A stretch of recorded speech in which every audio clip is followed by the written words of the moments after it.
estructural primario, ahora vamos a ver el nivel estructural secundario y terciario. Tenemos como objetivos de aprendizaje.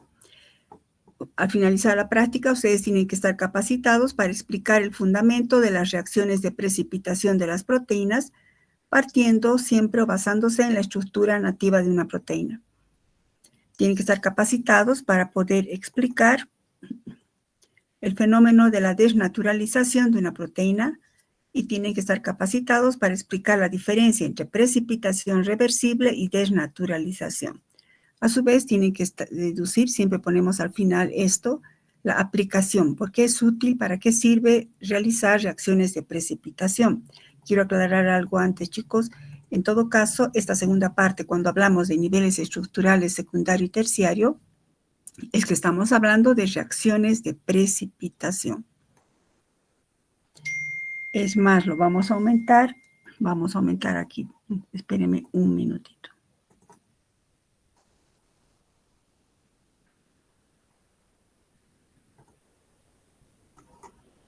Aquí aumenten, por favor.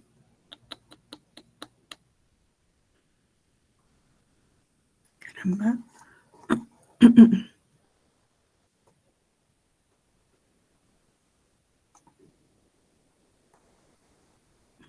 Aquí, lo que vamos a ver son reacciones de precipitación, valga la aclaración.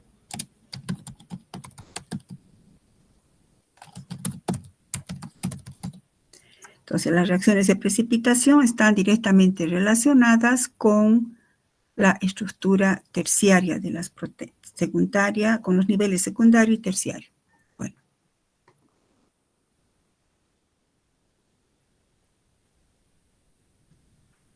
Bueno, entonces vamos a ver eso. Por esa razón, fíjense en los objetivos, estamos colocando, explica el fundamento de las reacciones de precipitación, explica el fenómeno de la desnaturalización, explica la diferencia entre precipitación reversible y desnaturalización y la aplicabilidad de las reacciones de precipitación. Bueno, vamos a hacer una introducción teórica. Hemos visto el nivel primario, si bien el nivel primario, recuerdan, se refiere a identidad, cantidad y secuencia de un aminoácido. Sin embargo, la estabilidad de los niveles estructurales superiores, como por ejemplo la estructura secundaria y terciaria, son esenciales para el mantenimiento de la conformación de una proteína. Por tanto, el mantenimiento de la función biológica depende de la estabilidad de los niveles estructurales.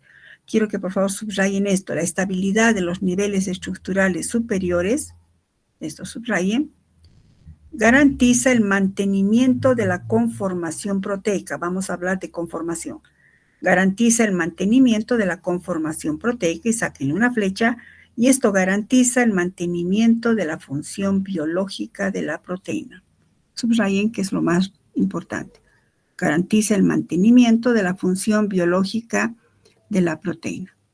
Vamos a repasar lo que hemos visto en teoría para poder entender mejor las reacciones de precipitación. Recordemos los niveles estructurales de las proteínas. Toda proteína, chicos, toda proteína siempre se sintetiza y adquiere una conformación denominada nativa.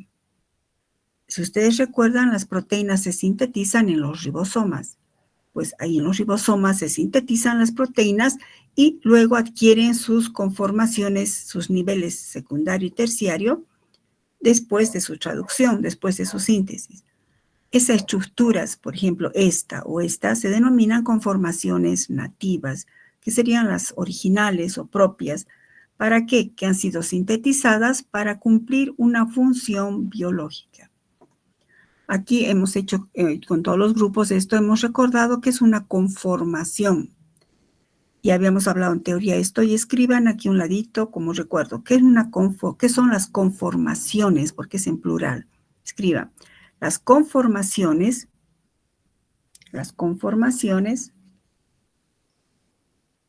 son disposiciones espaciales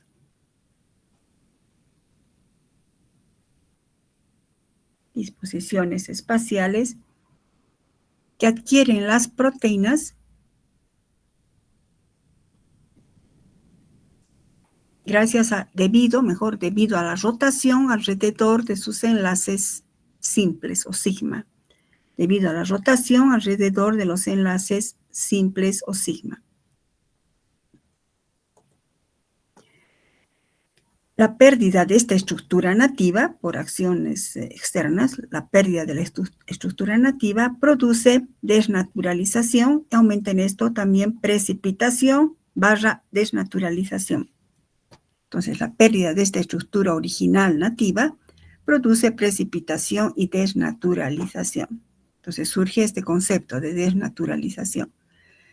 Para aclarar, chicos, esta conformación nativa mantiene la función biológica. Recuerdan, por ejemplo, si esta es una proteína, este puede ser un dominio.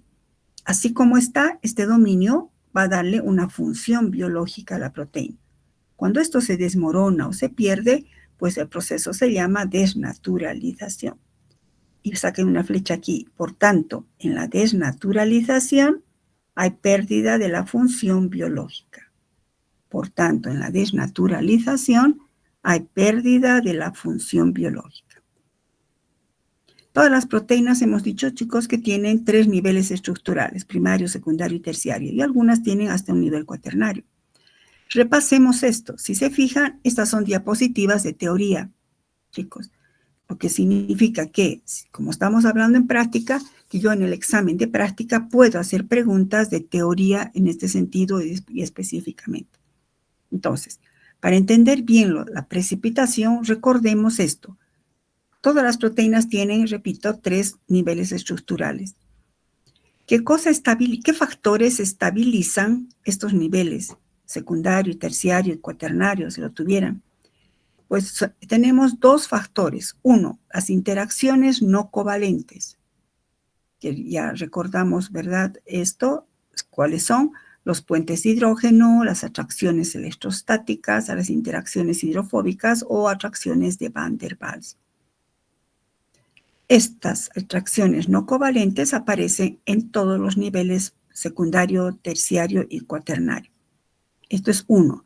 2. También existen enlaces covalentes. Subrayen esto, enlaces covalentes como puentes de disulfuro, que siempre ocurre o se establecen por la unión, subrayen esto, unión de 2 cisteínas. Entonces, si vemos, por ejemplo, esta representación de una proteína, por ejemplo, un extremo N-terminal, su extremo C-terminal, pues si cada esferita sería un aminoácido, esto está representando un poco groseramente, pero sería un enlace peptídico. Y vemos puentes de disulfuro, puentes de hidrógeno, aminoácidos polares, ¿qué cosa formarían? Pues puentes salinos. Y aquí, entre aminoácidos neutros, aparecerían las atracciones de Van der Waals. Todas estas fuerzas estabilizan estos niveles secundario y terciario, que garantizan la funcionalidad de la proteína. En consecuencia, ¿qué importancia tiene la estructura nativa? La estructura nativa es la estructura tridimensional natural de una proteína. Así, para eso ha sido sintetizada. El plegamiento natural de la proteína le confiere actividad funcional biológica. Tercer aspecto, es la estructura de mayor estabilidad energética. Si bien decimos que es una estructura estable, pero también aquí pongan, las proteínas tienen una estructura sumamente delicada, que nos va a ayudar a entender lo que viene adelante. Estructuras sumamente delicadas. Luego, la estructura nativa está definida por los niveles de organización estructural, primario, secundario y terciario. Y recordar esto que es importante, la estructura primaria determina la estructura terciaria. Aquí quiero aclarar que he aclarado con todos los grupos. Hemos dicho, ¿verdad, chicos, en teoría y también en la práctica del anterior tema, que la estructura primaria está dada por identidad, cantidad y secuencia. Hemos dicho que esa secuencia no es al azar, está condicionada genéticamente. Y si decimos que la estructura terciaria depende de la estructura primaria, es correcto si diríamos que la estructura terciaria también depende o está determinada genéticamente. ¿Está claro eso? La estructura terciaria está determinada genéticamente, falso o verdadero. Pues verdadero, porque depende de la primaria, y la primaria está condicionada genéticamente. ¿Está claro eso, verdad? Bueno, hemos visto varios criterios de clasificación en teoría. Vamos a tomar uno de los criterios de clasificación. La clasificación según su estructura tridimensional. Según la estructura tridimensional o estructura terciaria, las proteínas se clasifican en proteínas fibrosas y proteínas globulares. Las proteínas fibrosas, recuerdan, son proteínas alargadas. En cambio, las proteínas globulares tienden a tener una forma esférica, que no es nada al azar. Repito, está condicionada también genéticamente. Escriban esto, por favor. Una diferencia importante entre proteínas fibrosas y globulares, una diferencia importante entre proteínas fibrosas y globulares es la solubilidad. Es la solubilidad. Las proteínas globulares son solubles en agua. No así las fibrosas. Las proteínas globulares son solubles en agua. ¿Por qué son solubles en agua? Recordemos lo que hemos visto en teoría. Escriban eso más, por favor, de una vez. Son solubles porque en la superficie de la proteína se encuentran aminoácidos hidrofílicos.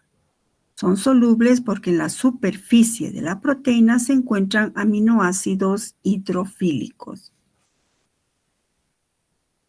Es decir, aminoácidos que tengan grupos oxidrilo, sigan escribiendo por favor, o grupos amino o grupos sulfidrilo o grupo carboxilo. Espérenme, voy a colocar aquí. ¿Dónde voy a hacer un campito? Ups, aquí. Espérenme un cachito. Insisto, ¿qué aminoácidos serán los que sean hidrofílicos? Es decir, que pueden formar puentes de hidrógeno y que garantizan la estabilidad, la solubilidad. Entonces sería R-oxidrilo. Otro. Aminoácidos que tengan grupo amino y aminoácidos que tengan grupos sulfidrilo. A eso me refiero. Y también aquellos que tengan aminoácidos con grupos carboxilo. Este tipo de aminoácidos, o sea, aminoácidos que tengan grupo hidroxilo con grupo amino, con grupo sulfidrilo y que tengan el grupo carboxilo, el carboxilo en R, ¿no? Por eso dice R. Entonces, fíjense que qué aminoácidos estarán entonces en la superficie de las proteínas. Pongan acá. Yo estoy poniendo acá porque no tengo espacio, chicos. Entonces, ¿qué serán? Aminoácidos. Perdón, voy a activar. Entonces, serán aminoácidos hidroxilados. Flechita saquen. Aminoácidos hidroxilados. Fíjense en mi cursor. Aquí, ¿qué serían? Aminoácidos básicos. Aminoácidos azufrados. Y aminoácidos ácidos. Entonces, estos aminoácidos, repito, hidroxilados, básicos, azufrados y ácidos, son los que están en la superficie de las proteínas globulares. Por ese motivo se explica de que las globulares son solubles en agua. Todos estos grupos, si recuerdan orgánicas, son grupos susceptibles de formar puentes de hidrógeno con el agua. Bueno. Hemos dicho, ¿verdad?, que cuando una proteína pierde su estructura nativa, se desnaturaliza. ¿Qué es esto de la desnaturalización de las proteínas? Cuando se desnaturalizan las proteínas. A ver, esta es una proteína. Por tanto, una proteína nativa, una estructura nativa, una conformación nativa, que Por ejemplo, a un pH determinado, esta proteína está así, tal cual. Puede ser que, fíjense en mi cursor, aquí haya un puente salino, por ejemplo, un grupo cargado positivamente se atrae con un grupo cargado negativamente acá, o por acá, aquí hay puentes de hidrógeno, es decir, hay fuerzas estabilizadoras. Si se alteran las condiciones que mantienen estas fuerzas estabilizadoras, va a cambiar la estructura, o sea, ya no va a haber esas atracciones estabilizadoras y la proteína se desmorona y precipita. Se produce de esta manera una desnaturalización, o sea, puede ocurrir una desnaturalización, precipita la proteína. Porque hemos alterado, hemos destruido estas fuerzas estabilizadoras. Entonces ya nos da una idea de que cuando va a desnaturalizarse una proteína, cuando alteremos las condiciones en las cuales está la proteína. Y así vamos a precipitarla. ¿Qué factores pueden precipitar o desnaturalizar? Vamos a ver que no siempre es igual. Más adelante vamos a ver que puede haber precipitación sin desnaturalización o precipitación con desnaturalización. Bueno, vamos a ver más adelante. ¿Qué factores producen precipitación? Encabeza el calor. Escriban, por favor, he dictado esto a todos los cursos. El calor precipita las proteínas, escriban, debido al aumento de la energía cinética. Debido al aumento de la energía cinética, que provoca choques entre moléculas y con las paredes del recipiente. O sea, la energía cinética provoca choques entre moléculas y con las paredes del recipiente, alterando o destruyendo las fuerzas estabilizadoras. Alterando o destruyendo las fuerzas estabilizadoras de los niveles secundario y terciario. Alterando, rompiendo las fuerzas estabilizadoras de los niveles secundario y terciario. Otro factor, los cambios de pH. A ver, si decimos que, perdón,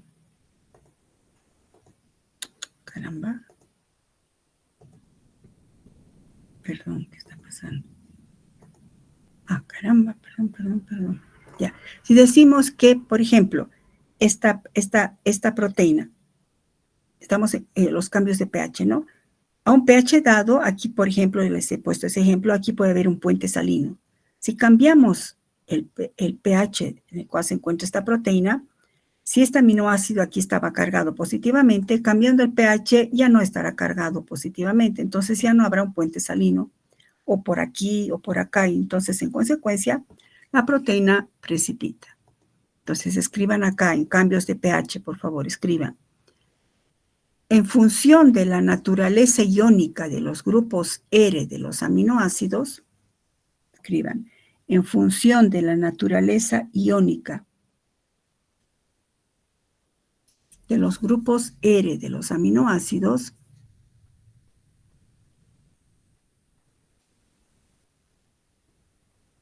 cuando cambia el pH,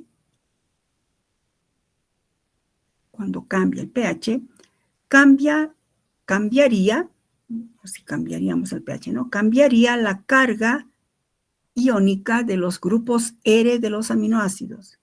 Cambiaría la carga iónica de los grupos R de los aminoácidos, destruyéndose así los puentes salinos, sobre todo.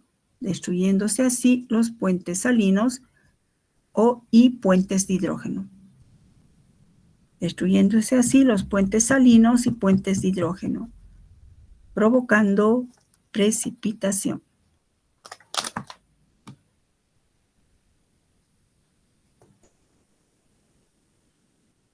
Otro factor que puede precipitar la presencia de sales, por ejemplo, este ion. Yo les preguntaré en un examen, esta estructura que ven aquí, este ion, explique por qué precipitarían las proteínas a una proteína que se encuentra en solución.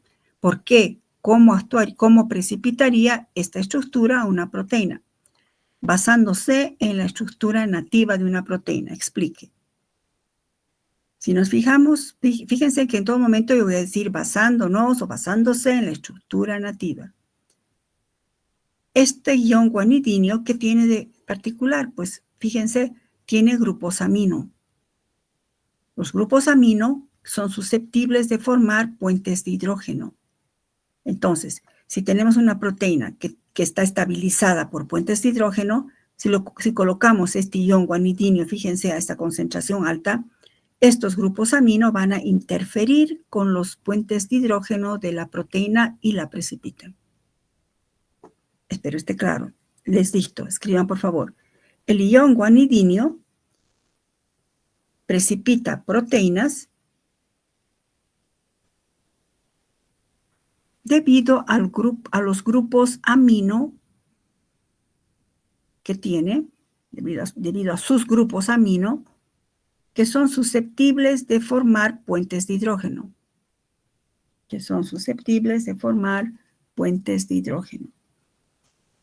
En consecuencia, los grupos amino del ion guanidinio interfieren con los puentes de hidrógeno de la estructura nativa.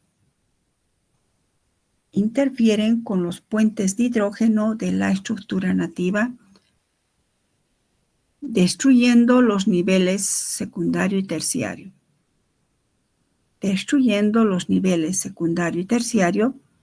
Provocando precipitación.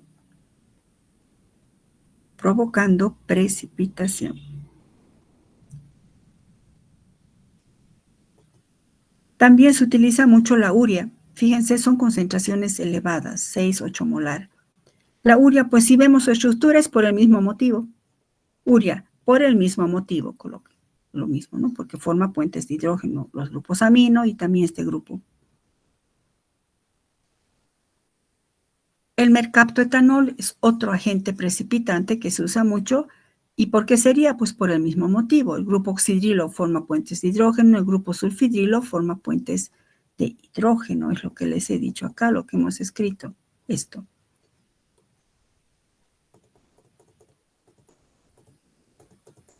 Bueno, entonces el mercaptoetanol por el mismo motivo. Porque el grupo oxidrilo y el grupo sulfidrilo forman puentes de hidrógeno, interfieren con los puentes de hidrógeno naturales de la proteína y la proteína precipita. Luego, los disolventes apolares o detergentes también precipitan proteínas. Por ejemplo, el SDS es un precipitante muy usado para precipitar ácidos nucleicos también. SDS significa sodium dodecyl sulfato en inglés, ¿no? Bueno, en español, dodecyl sulfato de sodio. Es una larga cadena, fíjense, dodecyl significa 12 átomos de carbono. Pues 12 átomos de carbono. ¿Y cómo precipitaría una proteína? Si ustedes se fijan acá, fíjense, cierren lo que estoy encerrando en mi cursor. Este es un grupo con carga negativa y positiva. Entonces, ¿qué haría esto? Este grupo interfiere con las atracciones electrostáticas de la proteína. Este grupo interfiere con las atracciones electrostáticas o puentes salinos de la proteína. Y toda esta larga cadena, enciérrenla, interfiere con las atracciones de Van der Waals de la proteína.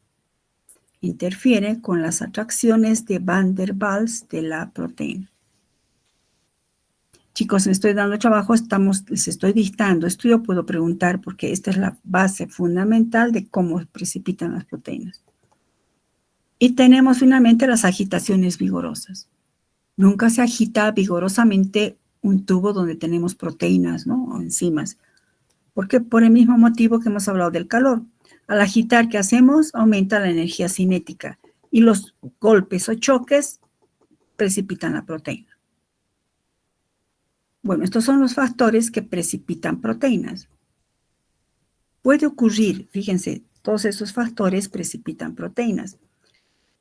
Pero puede ser que si, digamos, no hemos usado calor muy fuerte o no hemos usado pHs extremos o hemos usado en pequeña concentración esto, podría precipitar, pero podría ocurrir el fenómeno inverso, la renaturalización.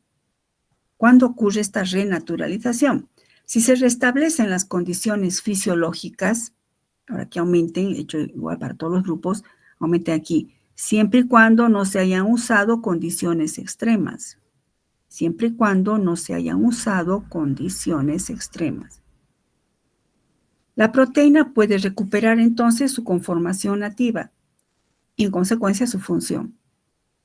Este proceso se denomina renaturalización. Entonces tenemos la proteína precipitada. Digamos, no hemos cambiado mucho el pH y luego lo dializamos, ¿no? Bueno, se restituye el pH natural y la proteína otra vez se arma y se vuelve la estructura nativa. Este proceso, repito, se llama renaturalización. Y esto se da en las precipitaciones reversibles. Aumente, por favor. Esto ocurre en las precipitaciones reversibles. Esta figura mismo que nos está mostrando que el nivel primario, porque este es el nivel primario, condiciona o determina el nivel terciario. Ahora, estamos hablando de precipitar las proteínas. La pregunta que surgiría es, ¿para qué precipitamos? ¿Qué utilidad tiene precipitar? Pues puede ser con dos propósitos. Para caracterizar la proteína, es decir, cuál es su composición, o para estudiar su función biológica. ¿Será una enzima? ¿Será un receptor? ¿Será no sé, un anticuerpo? Entonces, ¿para qué precipitamos? Para estudiar la proteína. Cualquiera que sea el motivo, cualquiera de estos dos, lo que necesitamos es aislar y purificar la proteína. Todo el conocimiento que tenemos de las proteínas, por ejemplo, cómo actúa la hemoglobina, cómo actúa la mioglobina, cómo actúa la enzima, la catalasa, la invertasa, todo eso se sabe porque previamente se ha aislado y purificado. Entonces, ¿cuál es la importancia de la precipitación? Pues es un proceso siempre previo al aislamiento y purificación. Entonces, con fines de precipitación podemos utilizar los siguientes agentes. 1, podemos poner 1 acá. Las proteínas pueden ser precipitadas si llevamos a un pH igual a su punto isoeléctrico. Estando en su punto isoeléctrico no existe repulsión electrostática y las moléculas coalescen. Bueno, ¿qué quiere decir esto, chicos? Primero recordamos aquí, ¿qué es el punto isoeléctrico? Saqué una flechita ahí, recordando. El punto isoeléctrico es un valor de pH. El punto isoeléctrico es un valor de pH en el cual la proteína adquiere carga neta cero. La proteína adquiere carga neta cero. Eso ya hemos estudiado, estamos recordando. Entonces, chicos, fíjense, si la proteína tiene carga neta cero, a ver, imaginemos un grupo de proteínas, perdón, chicos.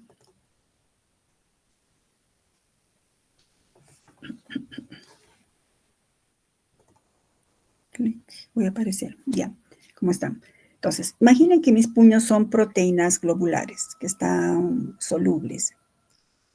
Recordemos que hemos dicho que era el punto isoeléctrico, hemos visto cuando hemos visto aminoácidos, que el punto isoeléctrico es un valor de pH en el cual la proteína tiene carga cero. Pero también hemos dicho, chicos, recuerdan que es un parámetro de referencia, es una constante bioquímica. Cuando la proteína se encuentra por encima de su punto isoeléctrico, queda cargada negativamente. Pongan recordar, porque recuerdo, esto hemos avanzado en teoría, hemos avanzado en la práctica de aminoácidos.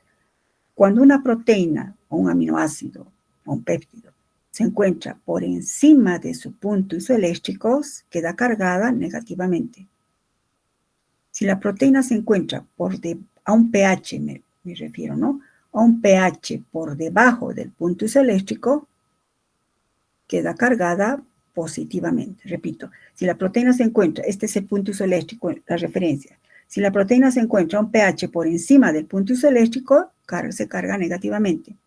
La proteína o péptido o aminoácido se encuentra por debajo del punto isoeléctrico, queda cargada a un pH por debajo del punto isoeléctrico, queda cargada positivamente. Bueno, Entonces, digamos, la proteína, imagínense que mis puños son proteínas que están flotando y están a un pH por encima del punto isoeléctrico, o sea, cargados negativamente. Entonces, si están cargadas negativamente, ¿qué pasa? Se repelen, se repelen, se repelen y entonces se mantienen solubles. Si le cambiamos el pH al entorno, ahora las proteínas, mis puños, las proteínas globulares, ahora están cargadas, ya no tienen carga, están con carga cero. ¿Qué va a pasar? Como están con carga cero, ya no se repelen. Y entonces, fíjense, van precipitando lentamente. Esa precipitación lenta se denomina coalescencia, o sea, por eso dice coalescen. Ahora, fíjense, cuando está precipitando, yo no estoy desmoronando la proteína, sino se mantienen tal cual. Precipitan sin perder sus niveles estructurales. Y entonces, aumenten acá,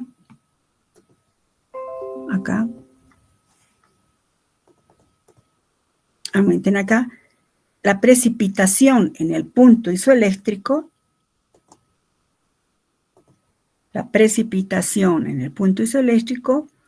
ocurre sin desnaturalización. O sea, no se desmorona la proteína. Ocurre sin desnaturalización. Esto vamos a ver en la siguiente práctica. Es un factor de precipitación, un método sumamente útil. También podemos precipitar usando sales de metales pesados. Estos metales pesados precipitan las proteínas.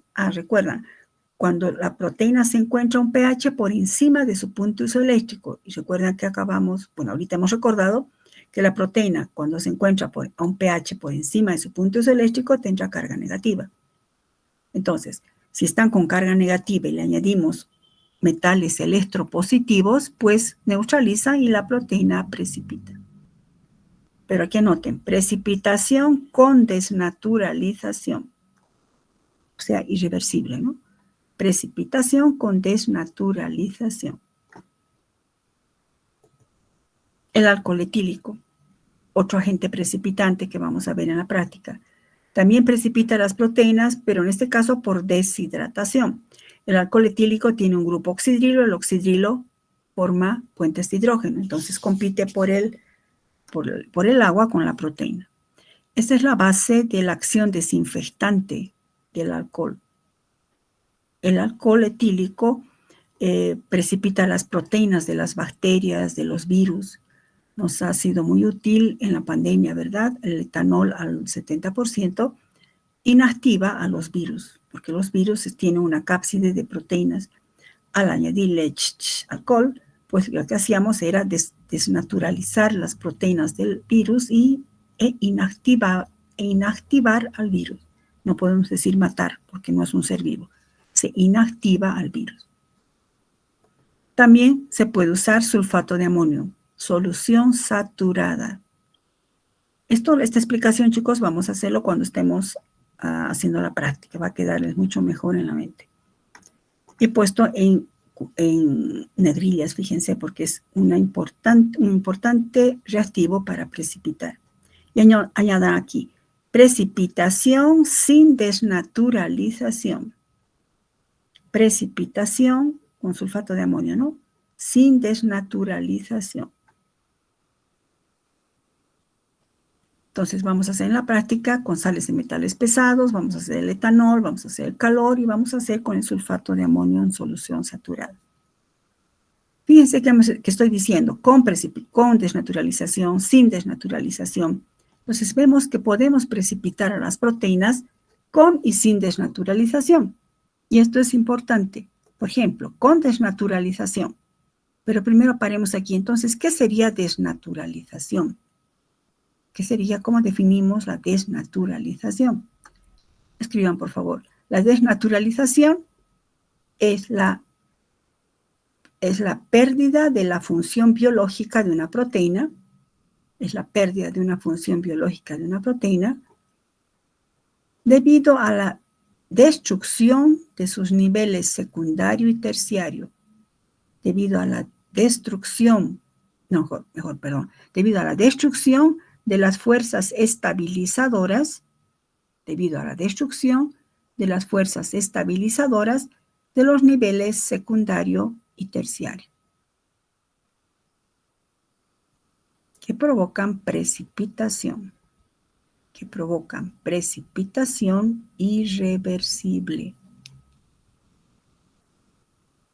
Un ejemplo es que tenemos un huevo, la clara del huevo, háganla cocer la clara del huevo, por efecto del calor, se precipita y se desnaturaliza, porque es irreversible, porque aunque enfriemos, nunca más va a volver a ser como era la clara antes, ¿no? Bueno, entonces, la precipitación puede ser con desnaturalización y sin desnaturalización. Tenemos claro qué es desnaturalización. Con desnaturalización, ¿cuándo sería? Es un proceso irreversible. Sin desnaturalización es un proceso reversible. ¿Cuándo precipitaríamos con desnaturalización? Cuando queremos estudiar su composición, que es lo que hemos hecho en la anterior práctica. Y sin desnaturalización, si quisiéramos estudiar su función biológica, esto ya es palabra mayor. Cuando precipitamos con desnaturalización, la proteína pierde su función biológica. Si la precipitamos sin desnaturalización, pues se mantiene la función biológica. ¿Y qué factores harían que ocurra de esta manera o de esta otra manera? Pues, ¿cuáles son esos factores desestabilizantes de la estructura secundaria y terciaria que provocarían desnaturalización? Pues lo que hemos visto, el calor, pHs extremos, solventes orgánicos como el etanol a temperaturas superiores a 20 grados y sales de metales pesados. ¿Cuáles son los factores desestabilizantes que provocarían una precipitación pero sin desnaturalización? Serían el pH isoeléctrico, uso de sales neutras y solventes orgánicos, fíjense, pero a temperaturas muy bajas, menos 20, menos 30, menos 80 grados.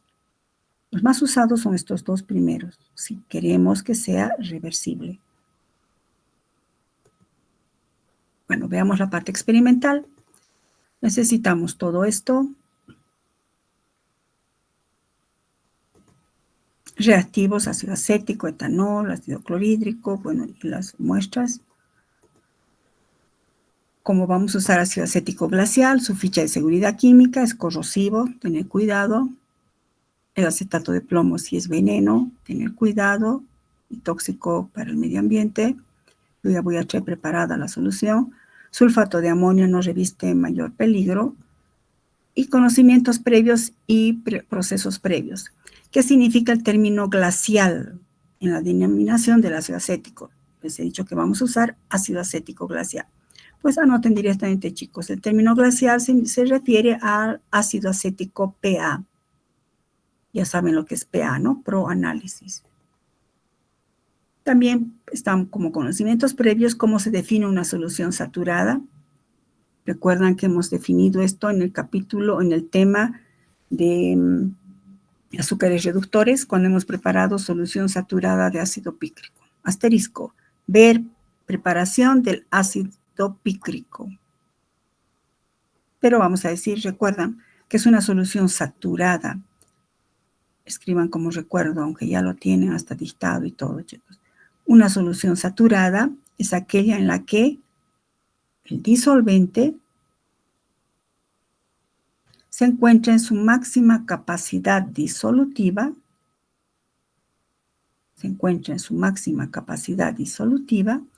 respecto a un soluto. Esa es una definición técnica de solución saturada.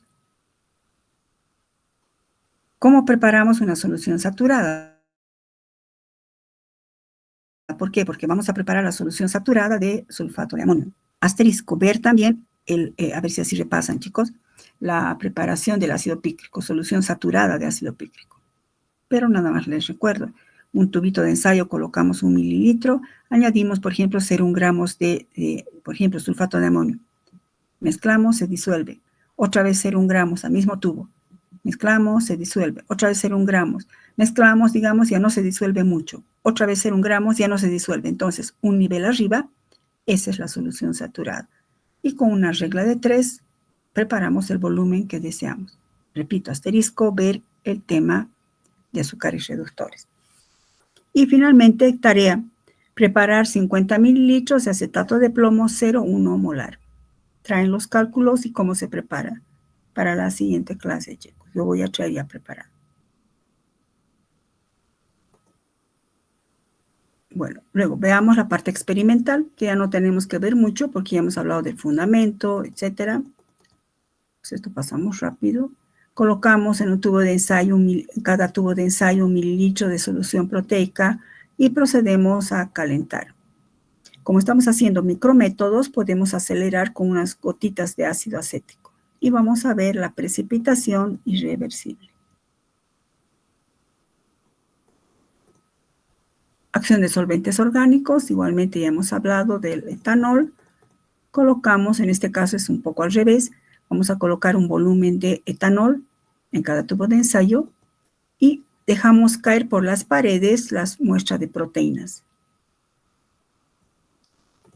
Esto tiene una particularidad que vamos a ver cuando estemos haciendo también, de que cuando se coloca alcohol en un tubo de vidrio, al caer la proteína queda fijada en el vidrio. Este es el fundamento de las preparaciones histológicas o preparaciones de microbiología. Vamos a hablar de eso cuando estemos haciendo la práctica mejor. Precipitación por metales pesados, ya hemos hablado del fundamento y nada más la técnica con dibujitos de cómo vamos a hacer. Colocamos la muestra y gotitas de acetato de plomo 0,1 molar y veamos cómo precipita. En esta práctica, chicos, es simplemente ver precipitaciones. Lo fundamental y lo que he estado insistiendo es los fundamentos bioquímicos de esto, a nivel de la estructura nativa. Todo explicarlo con base en la estructura nativa. Y la precipitación por sales neutras, que esto vamos a hablar cuando estemos haciendo. Lo que sí quiero que se fijen es que vamos a ver que es sin desnaturalización. Es un proceso reversible. Vengan leyendo esto para la clase y vamos a explicar el fundamento cuando estemos realizando, para que sea mucho más didáctico eso. Luego tenemos nuestra tablita de doble entrada, donde van a ir colocando con todas las muestras que practiquemos, con los diferentes reactivos que usemos como precipitantes o factores físicos, ¿no? Observaciones, conclusiones, y eso es todo, chicos. ¿Alguna pregunta? Bueno, lo importante aquí es, repito, los fundamentos. Hemos hablado incluso de teoría, lo que da por sobreentendido, chicos, que si avanzamos o repasamos esto de teoría, es que esto también puede entrar en una evaluación, ¿verdad? Bueno. ¿Qué tienen que traer para la siguiente, para la clase práctica, chicos? En aula tiene que haber por lo menos la clara de un huevo. No se pónganse de acuerdo qué grupo trae eso, pero tiene que estar en aula la clara de un huevo y leche, más o menos un medio vasito de leche de vaca, leche animal. El suero y las otras cosas voy a llevar yo al laboratorio. Bueno, si no hay ninguna pregunta, chicos, voy a dejar de compartir. Y ya. Bueno, hasta luego, chicos. He registrado la lista un cachito.